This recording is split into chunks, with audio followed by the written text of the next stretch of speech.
Abra sua Bíblia comigo no livro de Mateus, só que capítulo 6.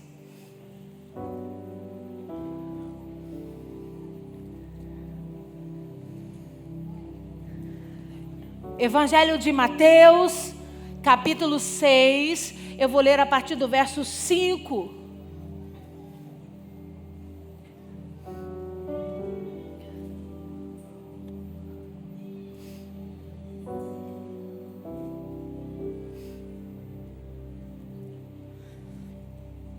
Você achou? Diga amém. Assim diz o Senhor para nós essa noite. E quando orares, não sereis como os hipócritas, porque gostam de orar em pé nas sinagogas e nos cantos das praças, para serem vistos pelos homens. Em verdade vos digo que eles já receberam a recompensa. Tu, porém, quando orares, entra no teu quarto e fecha a porta. Orarás a teu pai que está em secreto, e teu pai que vem em secreto te recompensará. E orando não useis de vãs repetições como os gentios, porque presumem que pelo se muito falar serão ouvidos. Não vos assemelheis, pois, a eles, porque Deus, o vosso Pai, sabe o de que tendes necessidade antes que lhe possuais, que peçais. Portanto, vós orareis assim: Pai nosso que estás nos céus, santificado seja o teu nome. Venha o teu reino, faça-se a tua vontade, assim na terra como no céu. O pão nosso de cada dia dá-nos hoje, e perdoa-nos as nossas dívidas, assim como nós temos perdoado aos nossos devedores. E não nos deixes cair em tentação, mas livra-nos do mal, porque teu é o reino, o poder e a glória para sempre. Amém. Porque se perdoares aos homens as suas ofensas, também vosso Pai Celeste vos perdoará. Se, porém, não perdoares aos homens as suas ofensas, tampouco o vosso Pai vos perdoará as vossas ofensas. Feche os seus olhos, abaixe a sua cabeça. Poderoso Deus, em nome de Jesus, essa é a tua santa palavra. E nós estamos aqui reunidos para ouvir falar de ti. Quem pode ministrar sobre perdão senão o Senhor Jesus Cristo de Nazaré? Quem pode nos ensinar sobre essa obra tão poderosa e libertadora, senão alguém que testemunhou e a viveu em sua plenitude? É por isso que eu me coloco atrás da cruz de Cristo, a sombra do Onipotente. Eu te peço, toma esse altar que é teu de honra e direito, ministra sobre nós, para a glória do teu nome, em nome de Jesus. Amém, amém, amém. Você pode aplaudir ao Senhor? A Ele a honra, a glória e o louvor para sempre, aleluia. Mateus capítulo 6 faz parte do sermão mais conhecido e poderoso de Jesus, que foi intitulado Sermão da Montanha, por conta da localização onde eles estavam reunidos. A Bíblia vai dizer para nós que Jesus sobe uma montanha para ficar a sós com os discípulos e para trazer a eles ensinamentos poderosos. Mas aí a multidão observa que Jesus subiu o monte. E quando Monte Ratim, quando você for comigo para Israel, eu vou levar você lá em nome de Jesus. Ele sobe ao Monte Ratim com os discípulos. A multidão observa, porque do lugar da praia, o Monte Ratim fica bem em frente ao mar da Galileia. Então os pescadores, a multidão que acompanhava Jesus, observa Jesus subindo e sobe para ouvi-lo. E aí acabam ouvindo e testemunhando do Sermão da Montanha, que vai do capítulo 5, capítulo 6, capítulo 7 e vai embora, né? Tão profundo foram os ensinamentos, mas é claro que a palavra não era para a multidão. A palavra era para quem? Para os discípulos. Jesus queria discipular os seus. A multidão subiu, sentou na relva, e lá tem um lugar muito gostoso, a gente fica sentado nas pedras, e a acústica é maravilhoso. Jesus se afastou um pouquinho e a multidão sentada, e ele ministrou, todo mundo ouviu essa palavra poderosa. Mas é claro que a direta, né, o ensinamento direto era para os discípulos. Vira para esse irmão que está ao seu lado e diga para ele: então hoje, diga para ele assim com carinho, não tem desculpa. A palavra não é para o irmãozinho que ficou em casa. Diga, a palavra é para você que é discípulo de Jesus.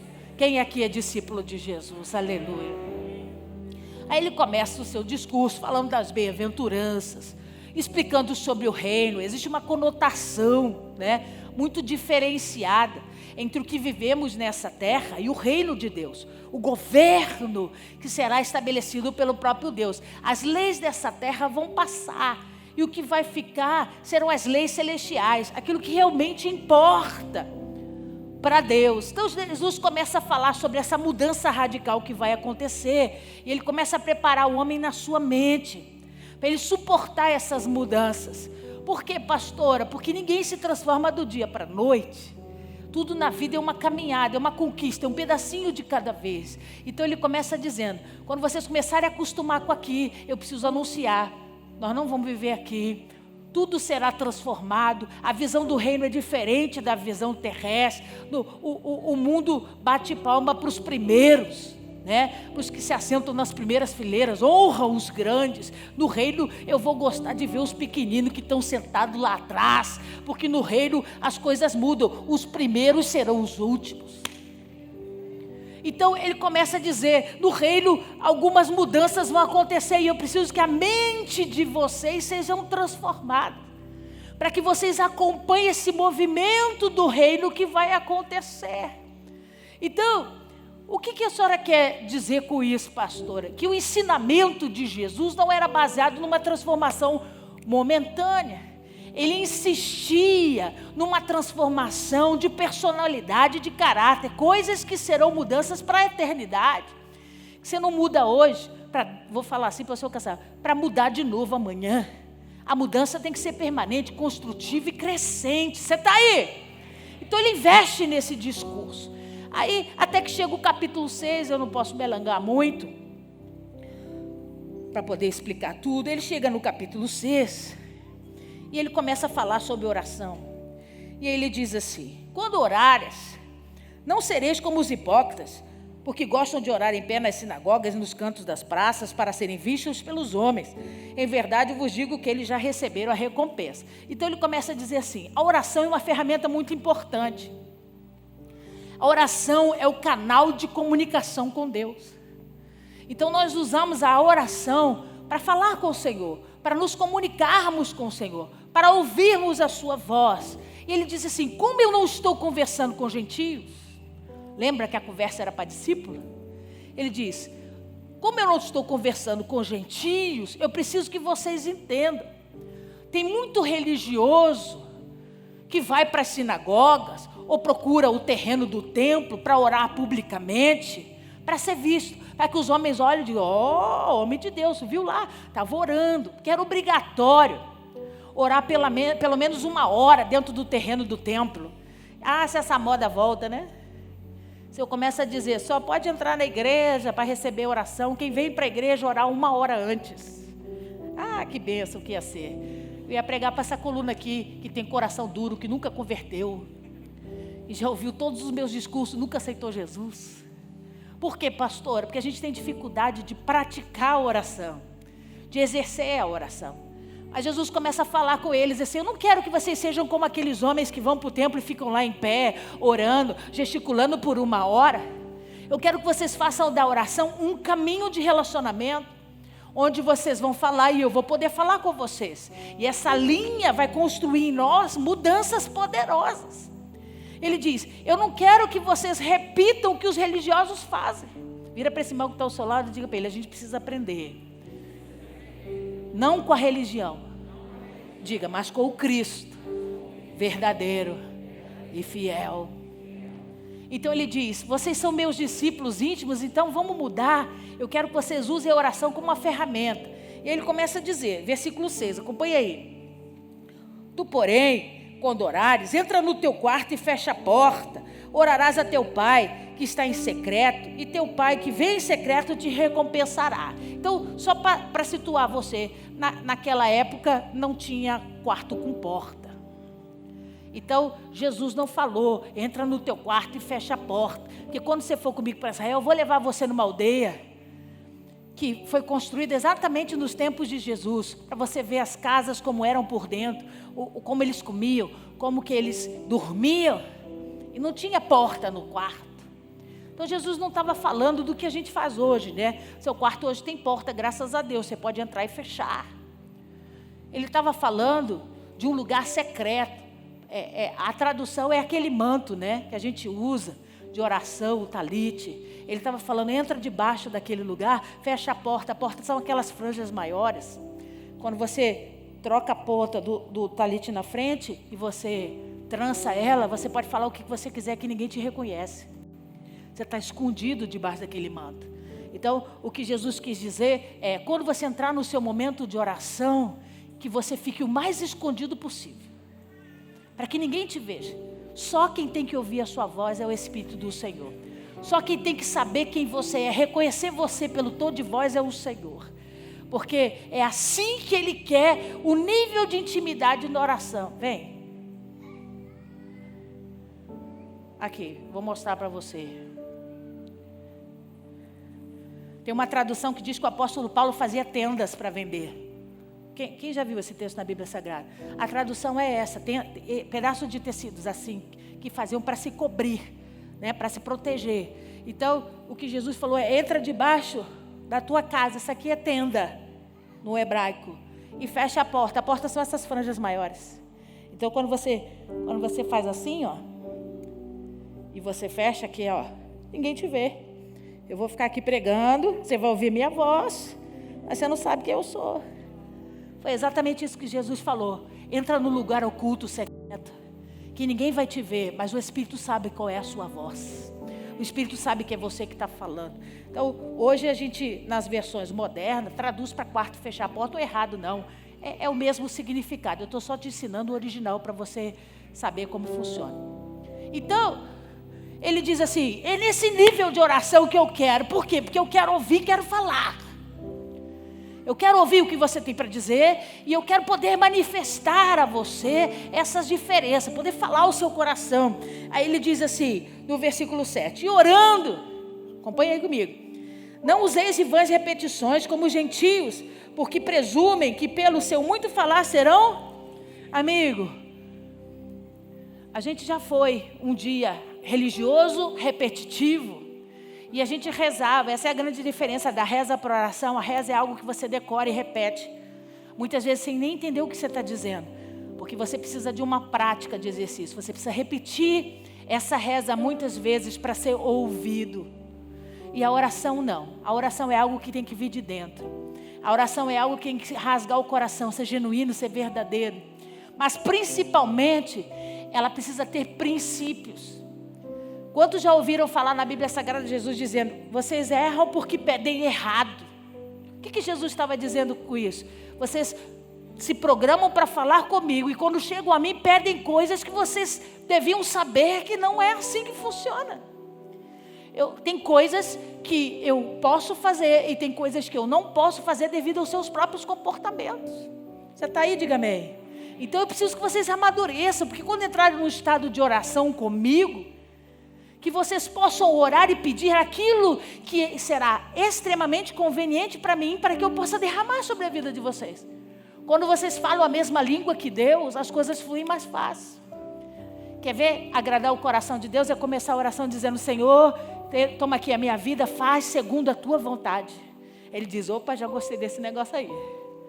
Por quê, pastora? Porque se você colocou Deus no lugar de Deus, você colocou Deus no lugar de alguém que tem todo o poder e soberania. Você está aí? Então, o que ele queria ensinar para os discípulos? Uma oração, não uma reza. Uma oração eficaz e profunda, que alcança pilares dentro do mundo espiritual, que transforma a vida do homem.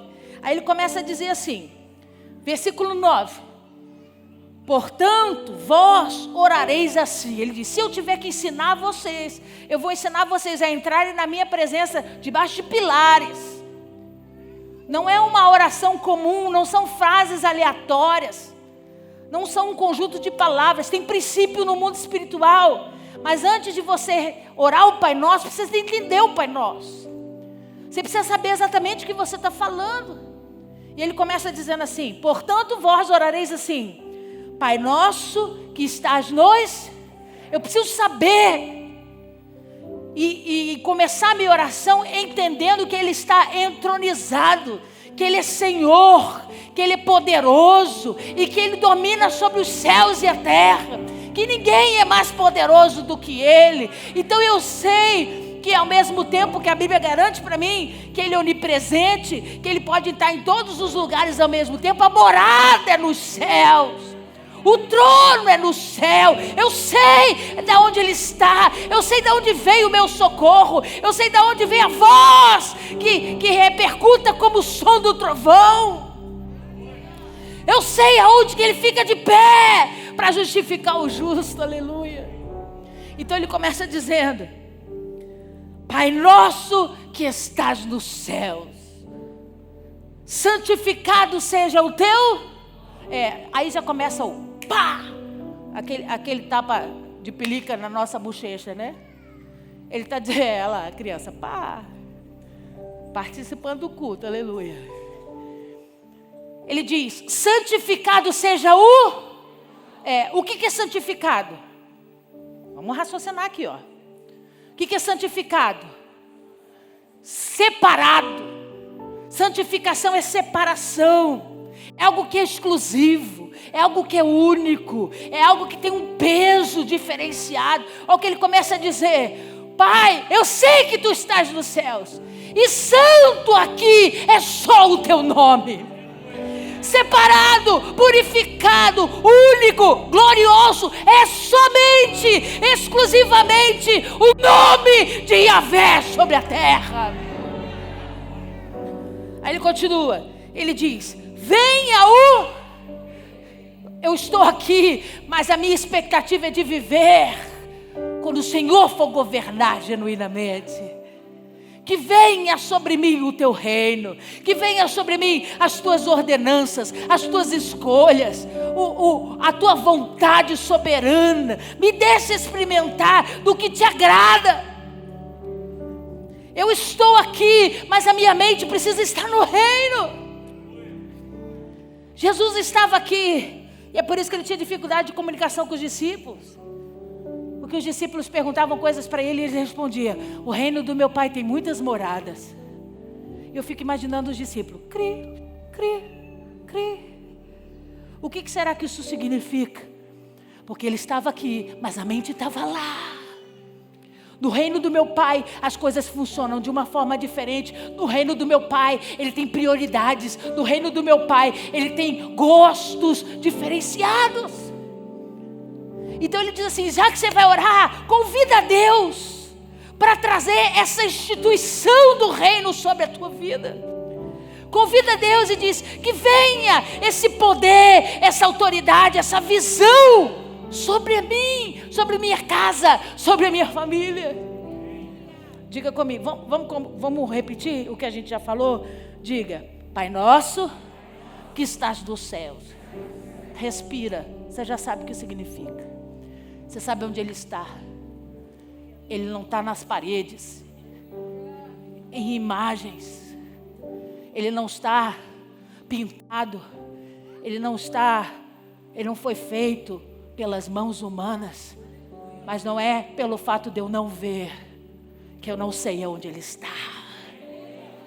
O meu Pai poderoso está nos altos e sublimes céus.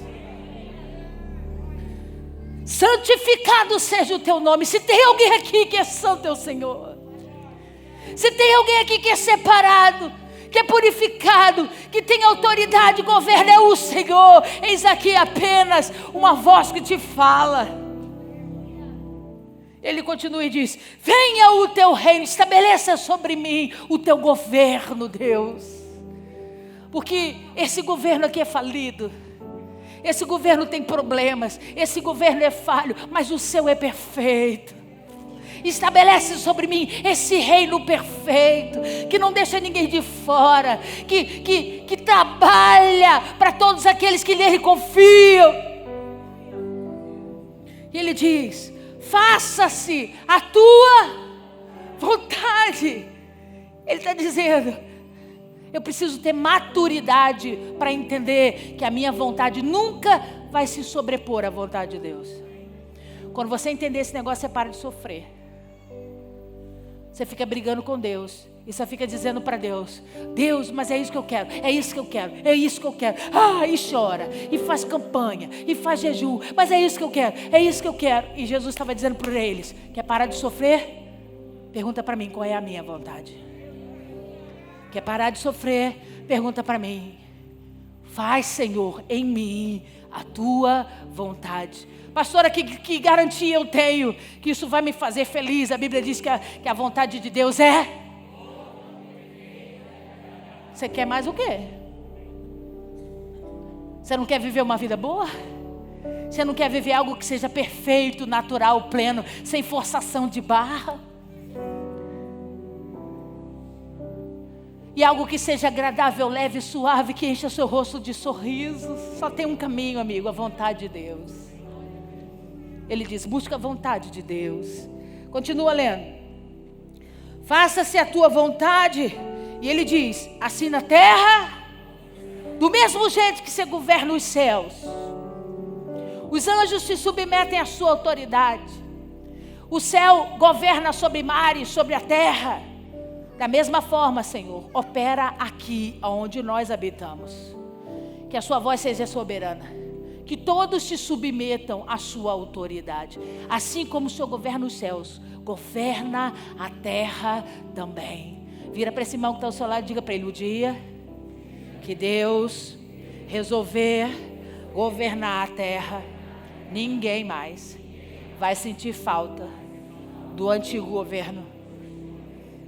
Por quê, pastora? Porque a Bíblia diz que tudo será perfeito. Quando que isso vai acontecer, pastora? Se você insistir um pouquinho em melhorar, amigo, nós vamos subir. Vamos ficar lá com Jesus um tempinho, 7 anos mais ou menos, comendo da boda do cordeiro, participando da festa, até que ele vai olhar um lado e vai olhar para o outro e vai dizer: vamos descer? Porque agora chegou a hora. Agora chegou a hora do meu reino ser estabelecido sobre a terra. E todos viveremos eternamente, tendo Cristo como Senhor e Salvador das nossas vidas. Continua lendo. O pão nosso de cada dia nos dai hoje. O que ele está dizendo? Assim como o povo foi sustentado no deserto pelo Senhor, que do Senhor venha a nossa provisão. Mais uma vez, ele está depositando sobre o Senhor o governo da sua vida, o governo daquilo que o sustenta. Você pode ter um bom trabalho, mas amanhã o seu chefe pode virar a cabeça e te mandar embora. Desestabilizar todos os planos que você fez. A Bíblia diz: confia o teu pão de cada dia ao Senhor. O Senhor, dá-me o teu pão, Senhor. O pão nosso de cada dia, hoje, para que não falte hoje, porque amanhã está nas tuas mãos. O suprir amanhã continua sobre as tuas mãos. Vira para esse irmão que está do seu lado e diga para ele: ansiedade é o mal desse século. Por quê, pastora? Porque eu confio com a boca, não com o meu coração. Eu declaro: Senhor, eu te entrego e eu confio que o Senhor vai fazer na minha vida. Mas amanhã você fica assim: mas não tem o que comer. Mas está tudo faltando, como é que eu vou pagar a luz? Como é que eu vou fazer isso? Como é que eu vou fazer aquilo? Você confiou com a boca, não com o coração. E ele estava ensinando os discípulos a confiarem numa dependência de um Deus que nunca deixou faltar. Olha que o povo do deserto era ingrato, irmão. Olha que o povo do deserto era murmurador, mas roupa crescia lá. Sapato nos pés crescia à medida que as crianças cresciam. À medida que o sol quente do deserto vinha para torrar eles, Deus mandava uma nuvem para protegê-los. Foi assim durante 40 anos. Deus dizendo para o povo: vocês não são como eu gostaria que vocês fossem. Vocês são murmuradores, vocês são falhos, mas eu decidi amar vocês. E eu decidi cuidar de cada um de vocês. Você está aí? Diga amém. Aí ele diz assim, versículo 12, e eu vou começar a pregar para você nessa noite. E perdoa-nos as nossas dívidas, assim como nós temos perdoado aos nossos. Então ele começa dizendo que existe um critério sobre dívidas que foi implantado no Antigo Testamento. Deus disse para Moisés: que leis foram instituídas para serem cumpridas, e toda desobediência a essas leis imputariam consequências, e essas consequências poderiam ser muito ruins, mediante a gravidade dos atos cometidos. Então, ao mesmo tempo que Deus estabeleceu leis para estabelecer ordem, Deus estabeleceu uma solução. Vira para esse irmão que está ao seu lado e diga para ele: Deus nunca vai te colocar numa situação se Ele mesmo não te der o caminho do escape. É por isso que Ele diz que ninguém é provado além das suas forças, porque Ele sabe o quanto você suporta, e Ele vai te dar o livramento consoante aquilo que você suportar.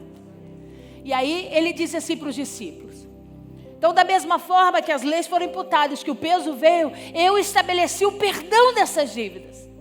Porque toda vez que você desobedece a lei, você cria dívidas comigo. E ele criou o dia da expiação, que era exatamente o dia onde esses pecados iam ser perdoados diante de Deus. Mas o segredo é que a Bíblia vai contar para nós 4 verbos em hebraico que falam especificamente sobre pecados. Põe para mim, Felipe, por favor. Os 4 verbos: chet, avon, haverá e pechar. Diga comigo: chet, avon, haverá, pechar. São as 4 linhas de pecados instituídos na Bíblia Sagrada. Põe para mim, Felipe, por favor. Vamos ler o que é chet. Chet significa errar o alvo, pecado sem a intenção, daquele que comete o erro por não saber, por não ter lembrado, por distração, por engano, tropeço. Então o que significa chet? Deus sabe que tem coisas na sua vida que você comete de erro por não saber. Eu me converti em 1999. Quando eu comecei a ler a Bíblia Sagrada, eu descobri um monte de coisa que a Bíblia Sagrada dizia e que eu não sabia. E eu falei para Deus: meu Deus, quantas coisas eu fiz de errado porque eu não sabia. Eu não tinha ideia que isso era algo que atentava contra o Senhor. Parece umas coisas bobas, né? Mas a Bíblia fala de tudo, desde comportamentos até escolhas. Então, quando você começa a ler a Bíblia, aquilo começa a ser revelado a você, você começa a perceber que você errou muitas vezes na história da sua vida por não ter conhecimento. Você não conhecia que Jesus deveria ser o seu único Senhor e Salvador. Você não sabia que adorar e buscar outros nomes, isso trazia mágoa ao coração do Senhor. Você está me entendendo? Diga amém. Então, chet, o verbo chet é errar, sem intenção. Você não sabia, você não tinha ideia que aquilo era um problema, que aquilo iria cometer ou trazer algum tipo de peso sobre a sua vida. Você está aí? Diga amém. Põe para mim o outro, por favor. O outro. Avon não é os produtos do creme não, tá? Fica tranquilo. Perversidade, depravação, iniquidade, culpa, pecado cometido com intenção. Diga, com intenção.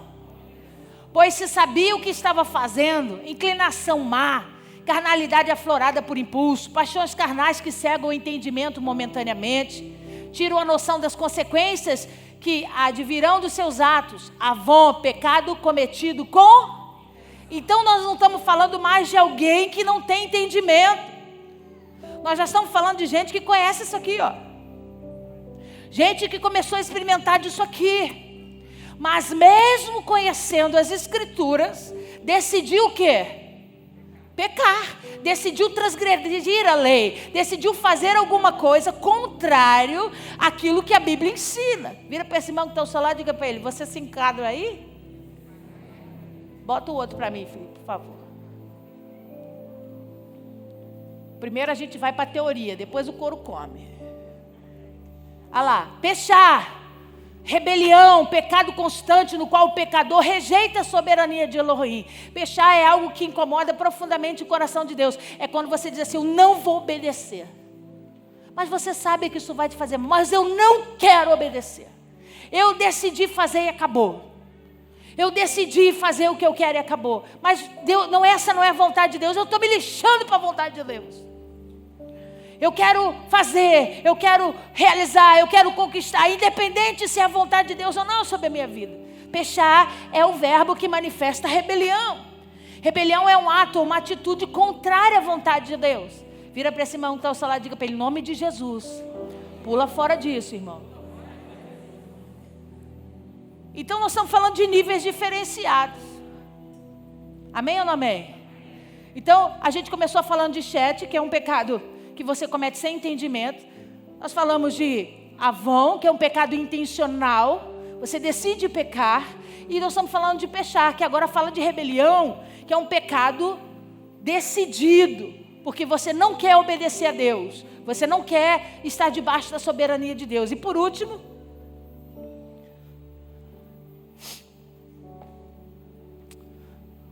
outra.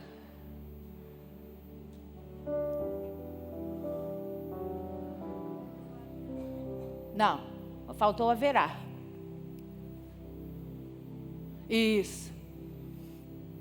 Haverá é ofensa, transgressão, um limite moral, pecado esporádico ocorrido com a intenção de pecar deliberadamente, premeditação, sabendo das consequências da transgressão, mas que ainda aceita a soberania de Elohim. Então o que significa isso? Eu acredito no Deus soberano, eu sei que Deus manda sobre todas as coisas, mas eu decidi ofender. Eu decidi fazer mal. Eu escolhi prejudicar. Eu escolhi ferir. Eu continuo confiando em Deus. Eu continuo declarando que eu sei que a vontade de Deus é soberana, mas eu vou dar uma ajudadinha no juízo. Eu sei que Deus vai pegar ele, porque o que ele fez comigo foi muito ruim. Deus é justo, Deus vai pesar. O problema é que a justiça de Deus demora muito. Então eu vou dar uma ajudadinha aqui, ó. Eu vou dar uma pressada nessa justiça. Então haverá fala de ofensa de homem para homem. Fala de um nível pessoal, onde você decide ferir o outro intencionalmente. Então deixa eu dizer uma coisa para você. Dificilmente a gente vai ferir pessoas. Dificilmente não significa nunca. Dificilmente a gente vai ferir pessoas se a gente não tem a intenção de. Tem um ditado no mundo que a gente costuma usar muito. Você trata pessoas, né? Você se relaciona com pessoas. A gente sabe que isso vai causar algum tipo de dor, de feridas, né? E a gente usa um artifício mundano, que é o nosso linguajar, usar debaixo de brincadeiras para falar o que a gente quer. Depois que a gente feriu, a gente diz, que é isso, foi só uma brincadeira. Mas a intenção era de falar o que você queria falar. Talvez de cara limpa você não consegue. E hoje em dia, o Facebook é a maior ferramenta justiceira da face da terra. Porque eu não tenho coragem de falar na cara, então eu me escondo atrás do computador ou do telefone. Para ofender. Haverá. Você não senta na frente do computador ou do telefone para escrever coisas contra pessoas se você não premeditar fazer. Ah, foi no impulso. Não. No impulso não. Você sentou lá, você disse, agora ele vai ver. Agora vai ouvir o que eu tenho para dizer. É ou não é assim? Então, o que Jesus estava dizendo para os discípulos quando ele fala a respeito do perdão? Ele diz, eu sei os 4 níveis de pecado que a sociedade vive, porque foi meu Pai que estabeleceu sobre a terra. E eu sei que sobre cada um deles, Deus estabeleceu a expiação. O que é expiação, pastora? Põe lá para a gente ler. Expiação quer dizer cobrir, expiar, reconciliar, pacificar, no sentido de cobrir. A expiação significa, no antigo Israel, tomar um cordeiro e sacrificá-lo para cobrir o pecado. Está em Levíticos capítulo 4. A expiação em Israel começava pelo sacerdote de sua casa, que oferecia um novilho em sacrifício pelo pecado. Então Deus diz assim, só tem um jeito de a gente eliminar esses pecados. Como é o nome deles? Shet, Avon, Pechar, haverá. só tem um jeito de eliminar esses pecados: fazendo expiação. O que é expiação? Vocês vão levar um animal, vão sacrificar esse animal e vão dizer o motivo pelo qual vocês estão sacrificando. Estou sacrificando por causa de Chet, porque eu pequei sem intenção, eu não sabia. Estou sacrificando por conta de Avon, eu pequei intencionalmente. Eu estou sacrificando por causa de pechar, eu me rebeliei contra Deus, eu fiz mesmo contra aquilo que está escrito nos estatutos de vontade própria. Eu estou sacrificando por causa de Everá, porque eu ofendi o meu irmão. Eu estabeleci uma ofensa, eu decidi ferir, magoar, machucar, fazer a bagaceira toda. Então eu entrego esse animal em sacrifício para a liberação de pecados. Essa era a lei. Essa era a forma que se obtinha o perdão dos pecados. Mas olha como Jesus foi mais profundo. Quem acha que a graça é mais leve que a lei, não entende nada de Bíblia. A graça veio para estabelecer princípios para o reino, são muito mais profundos. Porque não tem obrigatoriedade, ou você faz por amor, ou você vai ser reprovado. Não tem mais ninguém dizendo, se você não fizer e não pagar isso, Deus vai vir e vai te fulminar. Não tem mais ninguém que vai fazer isso para você. Então você tem que decidir amar a Deus sobre todas as coisas, por livre e espontânea vontade. Você tem que decidir colocar Cristo como o único Deus sobre a sua vida, sem que ninguém te pressione a isso. Você tem que decidir não adulterar, não é porque o mundo vai botar um revólver na sua cabeça, é porque você entendeu que isso faz parte do amor a Deus. Estabelecimento da graça sem cobrança, sem peso, mas com raízes profundas. Ninguém vai chegar no reino sem méritos. Você não está entendendo o que eu estou falando, né? Você chega no céu sem méritos. Por quê, pastora? Porque a salvação é confessional. Senhor Jesus, eu te recebo como o único Senhor e Salvador da minha vida. Aí a Bíblia diz, quando você confessa a Cristo, que Ele é Senhor da sua vida, e crê no seu coração, Cristo te faz filho. Você vai para o céu, porque você confessou Jesus, mas não vai reinar por causa disso não. A Bíblia diz que o reino é conquistado tem que se esforçar para se apossar dele. Tem que mudar de comportamento. Tem que fazer as escolhas que agradam o coração de Deus. Tem que seguir a cartilha que a Bíblia nos ensina como viver. Você está aí, diga amém. Então o Senhor chegou e disse assim, quando você estiver falando com Deus, diga para Deus, perdoa as nossas dívidas, ou seja, perdoa, Senhor, o meu Chet, o meu Avon, o meu Pechar, o meu Haverá, olha aqui, do mesmo jeito que eu tenho perdoado o meu irmão.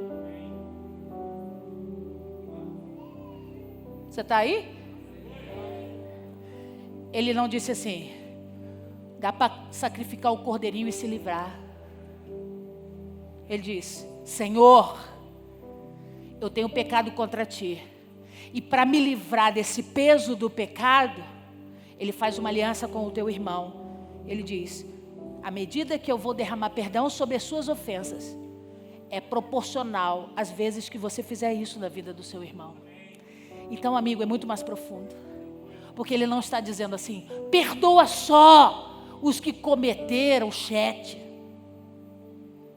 Você está aí? Perdoa só os que chegaram para você e disseram, pastora, me perdoa, porque eu não sabia o que eu estava fazendo. Eu estava debaixo de engano. Ninguém nunca me explicou essa bagaceira, pastor. É por isso que eu fiz dessa forma. Me perdoa, pai, porque eu fiz sem saber. Me perdoa, esposa, porque eu fiz sem saber. Cristo está dizendo, eu não estou dizendo que você tem que perdoar só os de Chet, não. Eu estou dizendo que você vai ter que perdoar os de Avon também. O que é isso, pastora? Os que fizeram porque queriam fazer.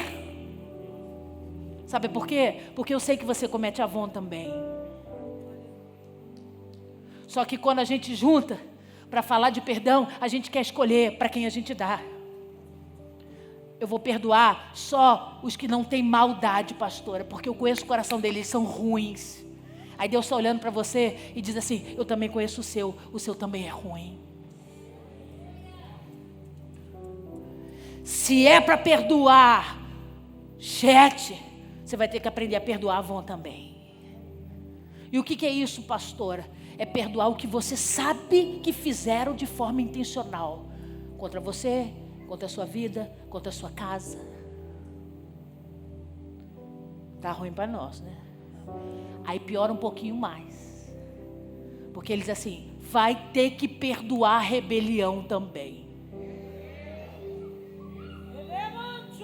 Vai ter que perdoar o pecado também.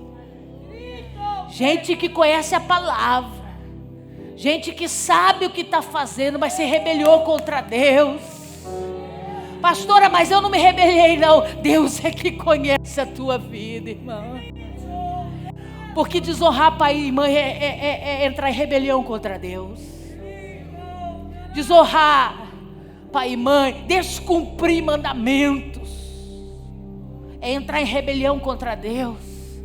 Você diz, eu não ando com rebeliado. Então tem que parar de andar com você mesmo. Porque quando você levanta uma frase dizendo, mas eu não concordo, talvez você já esteja se rebelando. Ele diz assim, e vai ter que aprender a perdoar, haverá também. Decidir perdoar quem te ofendeu. Decidir perdoar gente que premeditadamente decidiu te ferir. O marido que te traiu premeditadamente. A esposa que abandonou as crianças premeditadamente. Pastor, eu vou ter que perdoar. E Jesus está dizendo, porque eu sei que você peca premeditadamente também. E que você ofende pessoas sem saber. Você fala verdades que você acha que são verdades, mas que ferem o coração das pessoas. Você se acha tão justo e tão puro que pode acusar ou falar mal dos irmãos. E Deus está dizendo, você quer que eu te perdoe de haverá? Perdoe os seus irmãos que te ofenderam. Porque na mesma linha de proporção eu vou julgar a sua vida. Isso não é para gentio, não, é para crente. Você quer beber do vinho na ceia para dizer, eu comungo do sangue, comungue das palavras que Cristo deixou para a tua vida. Compartilhe do que Cristo deixou para mudar a tua história. O que adianta você ter declarado uma vida no altar se você não consegue seguir aquilo que Deus deixou para você? Só tem uma vida liberada, amigo, sem sentenças, completamente desbloqueado para viver a vontade de Deus, quem consegue liberar o irmão. Pastora, a senhora não passou pelo que eu passei. Você nunca passou o que eu passei. E a gente tem que aprender a ter maturidade. Eu nunca me rebelei contra Deus, é verdade, mas eu não sei o dia de amanhã. Eu preciso amadurecer para me comportar hoje, estar pronta hoje para viver aquilo que Deus tem para mim amanhã. Por que muitas coisas não acontecem na minha vida e na sua vida? Porque a gente quer ser perdoado por Deus. A gente vive na graça. O sangue está aqui. É só você entrar na presença, tocar nele, que Cristo te perdoa. Você quer viver na graça, mas você não quer pagar o preço do reino. Você não quer entender que para receber tão fácil como você quer receber, Deus espera que você dê de uma forma tão fácil e rápida também. Pastor, é muito difícil perdoar. Eu sei, imagina para Ele que morreu por você. Imagina para Ele que entregou a vida naquele calvário por causa de você. E toda vez que você peca, que você transgride, que você fere o coração dele, a vontade que ele não tem de esmagar você. Mas ele olha e diz, eu decidi perdoar. Eu decidi amar. E é isso que eu vou operar sobre a vida dos meus filhos. E eu preciso que eles aprendam a ser como eu sou. Vira para esse irmão que está ao seu lado e diga para ele, se você tem dificuldade de perdoar, tudo isso hoje vai ficar no altar de Deus. Você tem dívidas com Deus. Dívidas profundas. Que talvez o irmão que está sentado do seu lado não saiba, porque você nunca mostrou para ninguém. Mas o teu Deus computa todas elas. Isso não te dá autonomia e nem autoridade para querer computar as ofensas do seu irmão. Não te dá a propriedade para você computar as ofensas do seu irmão. Por quê? Porque talvez eu não tenha feito o que ele fez, mas os pecados são bem próximos e parecidos. Mudam de nome. Você está aí? Diga amém. Continua lendo comigo. Versículo 13, ele diz: e não nos deixes cair em tentação, mas livra-nos. O que ele está dizendo? O que ele está dizendo? Senhor, tu podes me ensinar a ter um espírito guiado pela tua voz. O Senhor pode me ensinar a não cair em tentação, a ouvir a voz do Espírito. Porque, amigo, você que anda com o Espírito Santo fala com você. Tem 15 dias que nós estávamos vindo para o culto no domingo. Ana Lia demora demais para se arrumar, é ô juventude, né? Demorando para se arrumar. E eu fui botar meu vestido, quando eu fui puxar o fecheclé arrebentou. Tive que trocar a roupa toda. E o pastor já lá embaixo, dentro do carro ligado. Que homem é assim, né? E aí troquei de roupa, vim igual uma maluca, com outro vestido, para fechar no vestido. Quando a Ana Lia entrou no carro, que ela sentou, o macacão dela abriu aqui, ó. Aí ele virou para ela e falou assim: tu vai ficar aí que eu não vou te levar para o culto não, que eu já estou atrasada. Os homens tudo desligados, né? Aí eu falei para ele assim: não vai não, nós vamos ficar aqui esperando sim. Porque aconteceu comigo também, Deus está nos dando livramento. Pode subir, minha filha, troca de roupa que nós vamos esperar aqui. Eu não sei o que está acontecendo lá fora. Deus está permitindo que a gente fique aqui por algum motivo. Porque o Espírito fala e a gente precisa ouvir e discernir a voz de Deus. O que Jesus está dizendo é: não adianta orar para Deus, me livra, Senhor, da tentação, e ir lá à noite fazer a bagaceira. Mas, puxa, eu orei tanto, Deus não me livrou dessa tentação. Ele não te levou não, você foi com as suas próprias pernas. Então que oração é essa, pastora? Fala comigo, Deus. Me constrange, me envergonha, me faz chorar, faz a carne tremer, mas não deixe eu cair em tentação. Mexe com o meu interior de uma forma que eu fique esquisito, que ninguém me reconhece. Por que você está estranho? Eu não sei, mas daqui eu não saio. Eu não vou para lugar nenhum. Eu quero ficar quietinho aqui no meu lugar.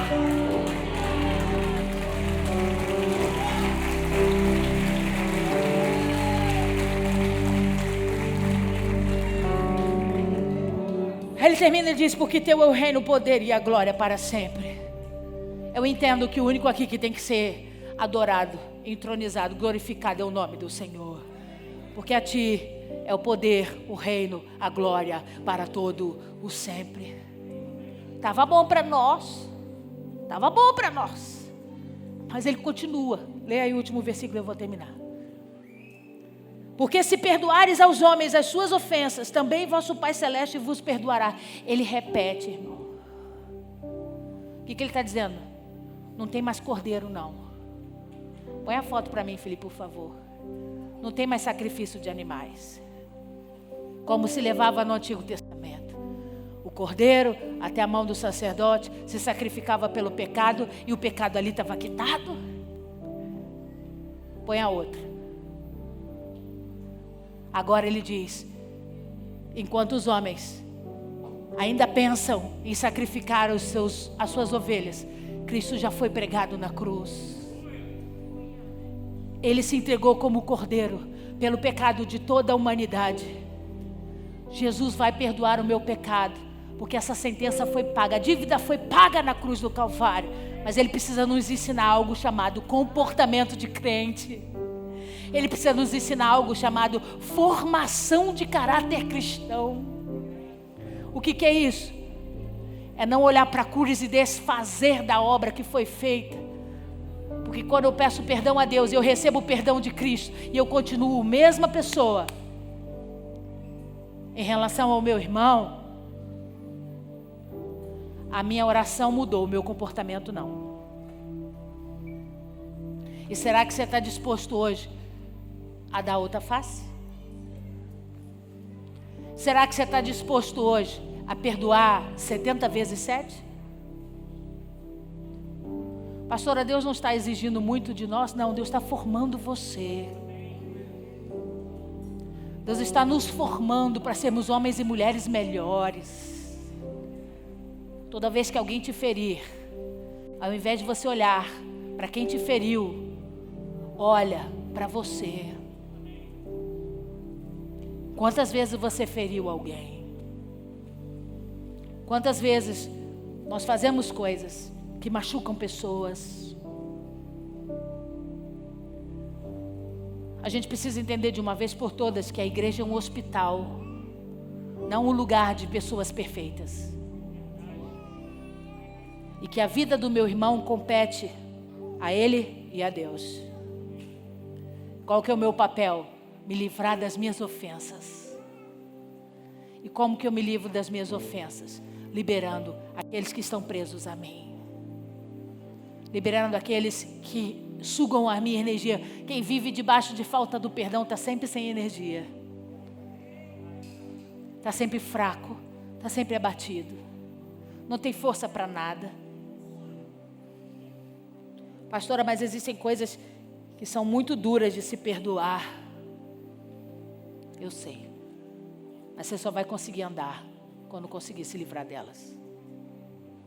Do contrário, você vai ser um mero homem acorrentado. Uma mera mulher acorrentada pelo resto da vida. O que eu quero nessa noite? Eu quero levantar os seus pensamentos, elevar os seus pensamentos ao Senhor. Chamar meus oficiais aqui, por favor. Fazer com que você entenda que a dor do perdão, a palavra em português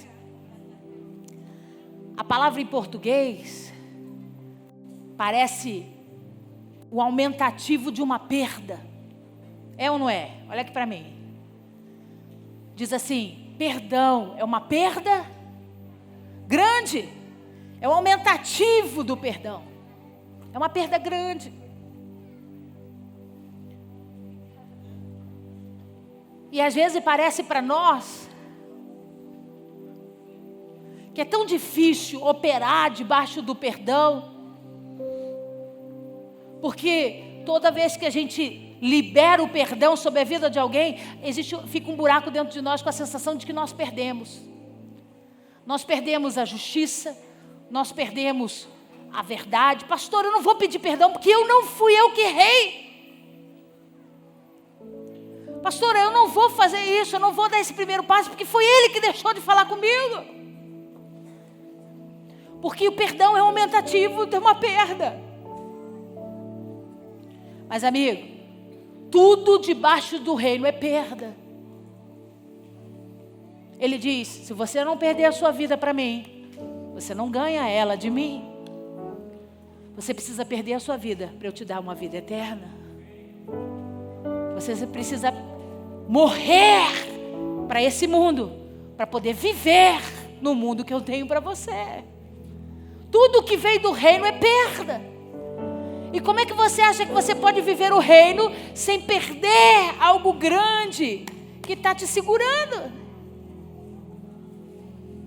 É necessário abrir mão hoje.